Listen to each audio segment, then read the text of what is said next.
I am speaking with the iconic, world-renowned sex and relationship therapist, Dr. Ruth Westheimer. In her Hold latest it, Jonathan. book... Jonathan, wait. Yes, now ma'am. Say the word sex with more emotion. Oh. Don't say that word sex as if you really mean it. Okay. With some warmth, with some right. excitement, with some arousal. That was from the new documentary Ask Dr. Ruth, opening in movie theaters next Friday. There's still a lot of interest in the pioneering sex therapist. At New Repertory Theater, the new show Becoming Dr. Ruth shows us she was fascinating well before the sex stuff, from fleeing Nazi Germany to becoming a sniper. Here's a look. On Shabbos, it is a double mitzvah, a double blessing for husband and wife to make love. It is a day for rest, eating, family, and terrific sex. Anne O'Sullivan, you are Dr. Ruth in Becoming Dr. Ruth. Where do we find her? Where do we meet her in her legendary life? Well, you meet her in, I'm going into Dr. Ruth already. She's in her apartment, and she starts in her apartment in Washington Heights, where she has lived now for, I'd say, almost 60 years. And she is packing up to move. She's 69 years old, and she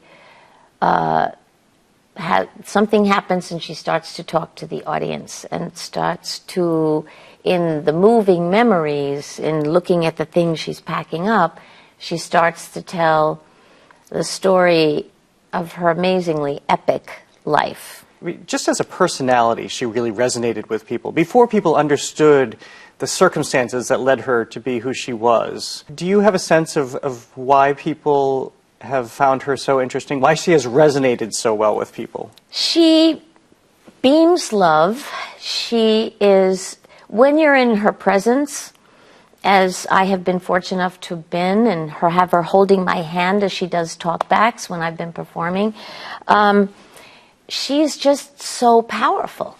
A presence of life. She has a great life force, and she has a sense of mission that propels her in life. She is 90 now, and she still pops out of a chair like a kid. When she'll say, wait, I want to tell you this. Listen, wait a minute. If she wants to make a point, she can just jump out of a chair. My parents kept a book on the top shelf of their closet that I saw my mother hide away. So then I had to see it. I piled books on a chair to reach. I risked my neck to learn the facts of life. You said that she has a mission. What do you feel her mission has been? She changed America's view about sex. She opened America's heart about sex. I think she has been profoundly beneficial. And she, in one sentence she says in the play, is that she understood how important it is for everyone, how important sexuality is to the human experience. It's the reason we're all here. Well, it's so interesting that even though we are this still puritanical America, that we embrace somebody like Dr. Ruth who comes along, and we get very excited, not titillated about it, but excited to be able to have the conversation. Something I can think of only a few people, maybe Eve Ensler, speaking of theater, also doing for us. Yes. She is very free and open about sexuality, LGBTQ, and all of that. She has no problems dealing with that, and she's open to all the way sexuality expresses itself, because I think we are evolving, and sexuality is a powerful creative force. And I have some things in common with Dr. Ruth. I'll just say, I have a real joie de vivre myself. She'll say, I have joie de vivre, and I do too. I love life. I have a sense for beauty and nature, and I myself am pretty sexual being. That's all. We'll go there. And I am inspired and honored. I am a Yeke. A Yeke is a German Jew. Yekes don't cry. We keep our emotions here.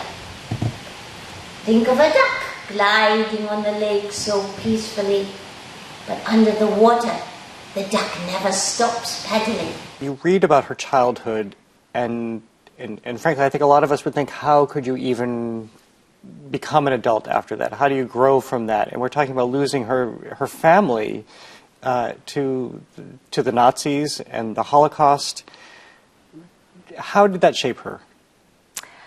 It formed her character. I think she was profoundly loved in that time. In her 10 years, she was a very loved child. She got a lot of hugging, and she got a lot of nurturing and a lot of encouragement to study and learn. And she was an impulsive person, so she would take decisive leaps to travel, and opportunities that came to her, she would take them. Including being a 4'7" sniper in Israel. I mean, her experiences are boundless, it seems. Yeah, she says that she said, I don't know how I was, but I was very good at being a sniper. I don't really know why, but I could shoot. We've met a little bit of her through you already in this interview, and just the voice. How have you got the voice and the character? And I know actors often have told me that they walk that line between playing a character but not a caricature, especially when it's obviously a real-life person that people know very well. I have a gift for accents, for one thing. I have a great ear, and I've done a lot of accents in films and in plays. She's most certainly not a caricature, and she's quite a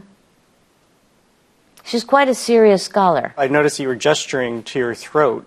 Does a lot of it come from how you use your throat? It's very guttural, and it's a very demanding role in terms of that. The way I speak puts tremendous strain on my vocal cords, so I have to do work on that. And it's just natural to her. Well, finally, no, I've suddenly took on. I think you passed a little bit of her to me. I just want to ask about being able to have that opportunity to know her and spend time with her. Is there a risk either way of spending too much time, getting to know her too well? How does that impact your process? I can't get to know her too well. She doesn't allow that. She's a very private person under it all. The depths of her grief and pain, there's a certain place that you can't go beyond. I don't want to say too much about that. It's just something that you have to honor with her. Her joie de vivre comes out in the way she engages with people, and she's got this delicious sense of humor. She can go with anyone. I just saw a picture of her recently standing there with the gorgeous RuPaul, and she's just down there like in a gold polka dotted outfit going. Her joy comes from these interactions with people, and she seeks joy. Well, Anne O'Sullivan, thank you so much for bringing us into her world. We appreciate you coming here. Thank you. Thank you for giving me the pleasure of talking about her. It's much more fun. It's much more fun than talking about myself.